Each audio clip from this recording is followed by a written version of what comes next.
सभी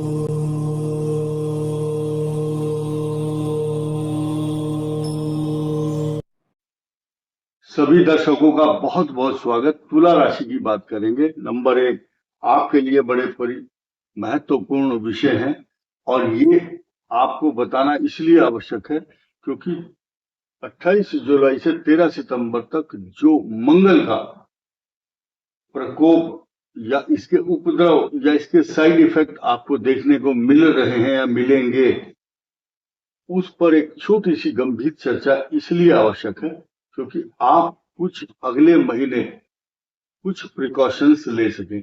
आप देखिए, यहाँ 13 सितंबर है मंगल का प्रकोप, लेकिन यहाँ सूर्य 15 अगस्त से 15 सितंबर तक भी है।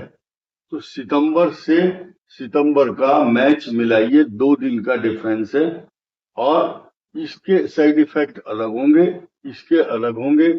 गंभीरता से समझेंगे आप ये भी देखेंगे कि आपको या लिब्रा के लिए चित्रा स्वाति नक्षत्र और चित्रा स्वाति विशाखा के साथ साथ आपके इन नक्षत्रों से किन किन भाव में ट्रांजिट हो रहा है मंगल, राहु और बृहस्पति।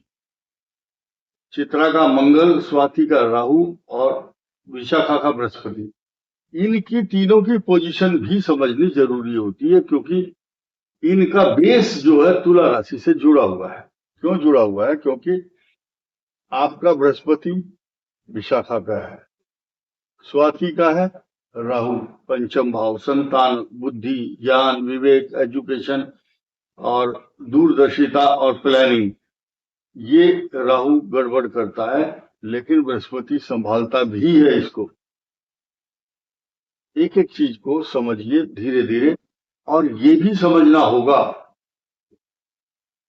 कि इस मंगल के क्या उपद्रव हैं, जो कि ये शत्रु राशि में बैठा हुआ है और शनि से 180 डिग्री के ऊपर है और दोनों एक दूसरे के साथ तांडव, प्रकोप, अशांति, तनाव तथा एक प्रकार की एंग्जाइटी और असमय, विदाउट मतलब आपको पता नहीं, अकारण और अचानक ये कष्ट पैदा करता है। आपको अचानक सूचना मिलेगी आपको फला जगह जाना है, तो ये अचानक शब्द का की पराकाष्ठा है, उसकी पूर्ति करता है, उसका पर्यायवाची बना हुआ है अचानक का। यह मंगल है अचानक। इसके ऊपर कोई किसी शुभ ग्रह की दृष्टि नहीं है। नेगेटिव चीज यह है कि ये शत्रु राशि में और 12वें भाव में है, सप्तम भाव का स्वामी है, तो सप्तम भाव इफेक्टेड होगा। अब इस भाव को भी समझिए, केतु को। केतु यहाँ पापकर्तरी योग में बना, किसके कारण से बना? मंगल के कारण। रवि और मंगल के बीच में केतु है और ये केतु जिस राशि में है उसका स्वामी सूर्य है। जब जब सृष्टि के अंदर रवि के नक्षत्र को शनि देखता हो, या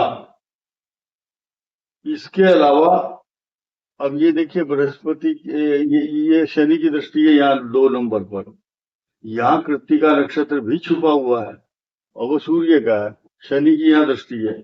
यही कारण है कि संसार के अंदर बड़े बड़े पदों पर बैठे हुए लोग, जिनके शकट योग, कालसर्प योग, गजकेसरी योग, बड़े बड़े योग बने हुए हैं, तथा नीच भंग राजयोग या छत्र योग बना हुआ है।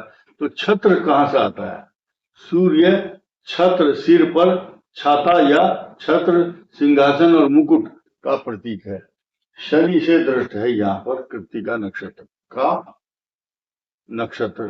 और ये जो तुला राशि है, ये भी विशाखा नक्षत्र के, स्वाति के और चित्रा से मिली हुई है और इनका स्वामी यहाँ पर है। मैंने एक एक ग्रह को क्लियर किया और तुला राशि का स्वामी है शुक्र भाग्य स्थान में। तो फिलहाल जो उपद्रव शब्द है उसको समझिए जो लिखा गया है। ये 6 नंबर है, 6 नंबर का स्वामी बुध, ये 3 नक्षत्रों से मिलकर बना है, जिनके नाम है उत्तरा फाल्गुनी, हस्त और चित्रा। चित्रा के 2 चरण शुरू के, बाकी के 2 चरण तुला के हिस्से में आते हैं। ये एरिया क्षेत्र जो है बटा हुआ है नक्षत्रों का। इस मंगल की जो खूबी है वो देखिए क्या है। ये आपके मैरिज लाइफ को तो थोड़ा सा चिंतित करता है, क्योंकि सप्तम भाव का लॉर्ड है। अचानक खर्चा, अचानक बीमारी, अचानक यात्रा, अचानक शब्द का इससे बहुत गहरा रिश्ता है, और बृहस्पति की दृष्टि यहाँ पर नहीं है। इसलिए 13 सितंबर तक व्यर्थ की भागदौड़, व्यर्थ के खर्चे, you should control your budget in every month और इकोनोमाइज योर एक्सपेंडिचर। किसी भी गलत काम में इन्वेस्टमेंट करना इस समय गलत होगा। कोई डायमंड खरीद रहा है, कोई कपड़े खरीदता है सिल्क के, अभी रुक जाओ कुछ दिन। 13 सितंबर के बाद त्योहार मनाओ बड़े आराम से, तसल्ली से, लेकिन जल्दबाजी में, भावावेश में और एग्रेसिव नहीं होना, और क्विक डिसीजन पर जल्दबाजी में नहीं पहुंचना है। कुछ लोग अगर प्रॉपर्टी में या निवेश करना चाहते हैं या शेयर मार्केट ट्रेडिंग और शेयर ट्रेडिंग, इनसे थोड़ा सा बचें, ये नुकसान का समय चल रहा है। सिर्फ एक ही चीज है जो आपको मदद करती है, वो मैं अभी बता रहा हूं आपको। पहली बात तो यह कि छठा शनि आपके रोग, ऋण, शत्रु, कंपटीशन, झगड़े, परेशानी, उससे लड़ने की शक्ति देता है। उन समस्याओं को खत्म नहीं कर सकता, उनसे लड़ने की शक्ति देता है। शनि, राहु, मंगल छठे भाव में हो तो शत्रुओं का विनाश भी करता है, लेकिन टेक्निकल तरीके से। वो आदमी इस टेक्निक को सीख जाता है उस समय कि how to win our enemies, और उसको ये भी पता है कि how to win our friends. और पंचम भाव जो है ना, आपका दूरदर्शिता, ज्ञान, बुद्धि, विवेक, संतान तथा अच्छी अच्छी प्लानिंग का प्रतीक है। ये पंचम भाव बृहस्पति से दृष्ट है, इसलिए डरने की जरूरत नहीं है। 2 और खुशियां आपको बताता हूं। नंबर 1, आपकी राशि का स्वामी भाग्य स्थान में है। कई करोड़ लाख लोग कोशिश कर लें, लाखों करोड़ों लोग, कि आपकी छवि को, आपकी रेपुटेशन को खराब किया जाए, नहीं कर सकते, क्योंकि अकेला अंगद के पांव की तरह से शुक्रिया अपनी सत्ता को जमाए हुए बैठा है।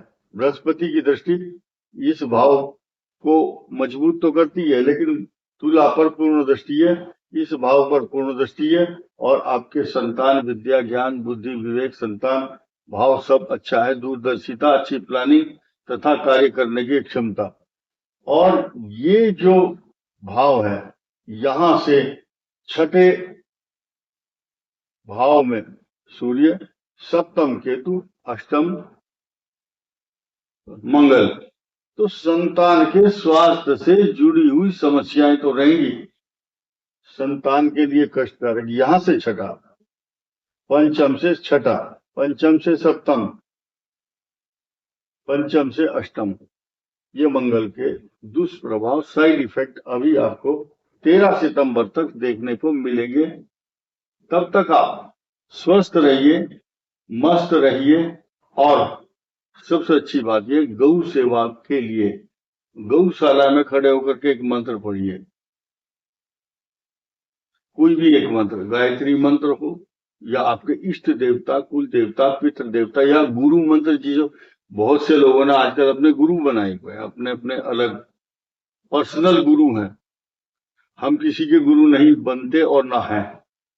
तो आप एक भगवान विष्णु का मंत्र हो, गणेश जी का मंत्र हो, गौशाला में खड़े होकर के, अलग फल मिलता है। मंदिर में पढ़ने से अलग, और अपने घर में पढ़ने से अलग, शमशान घाट में पढ़ने से अलग फल मिलते हैं।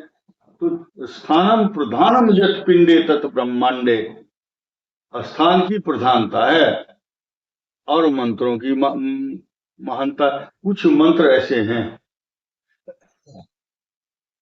जो जागृत मंत्र हैं, उनको आपको सिद्ध करने की जरूरत नहीं, उनके प्रभाव एकदम जैसे कि इंजेक्शन लगाया और एकदम फल प्राप्त होता है। तो मंत्र जो है मंत्र मंत्र ही है, यानी कि विवाह के समय कुछ और मंत्र बोले जाते हैं और नामकरण में अलग, यज्ञोपवीत के समय अलग, मुंडन संस्कार के लिए अलग, नामकरण के अलग, और जब मनुष्य की अंत्येष्टि क्रिया ये होती है, मंत्र बहुत सारे, पूजन विवाह में अलग, और मृत संस्कार यानी कि अंत्येष्टि कर्म करते हैं तो मंत्र अलग होते हैं। और कुछ मंत्र होते हैं, ओम शब्द तो हर जगह बोला जाता है, चाहे कहीं भी हो। तो अगर आप ओम को थोड़ा सा लंबा करके बोलेंगे तो स्वस्थ रहेंगे। ओम सीधी टक्कर मारता है आपके हृदय से जुड़े हुए जो कंपायमान प्रकंपन वाइब्रेशंस होती है मंत्रों की। तो गौशाला में खड़े होकर के एक मंत्र पढ़िए, गणेश जी की उपासना कीजिए, आपके लिए आपकी जो खुशियां जिनकी आप इंतजार कर रहे हैं वो मिलने वाली है। इस गौशाला में खड़े होकर के मंत्र पढ़ने से ज्यादा फल मिलता है। वहां की जो स्मेल है वही अच्छी होती है। यही कारण है बहुत पहले लोग गोबर, गाय का गोबर जो है घर में लीपते थे मैदान पर, आज भी परंपरा है। तो इस वीडियो में इतना ही। धन्यवाद, नमस्कार।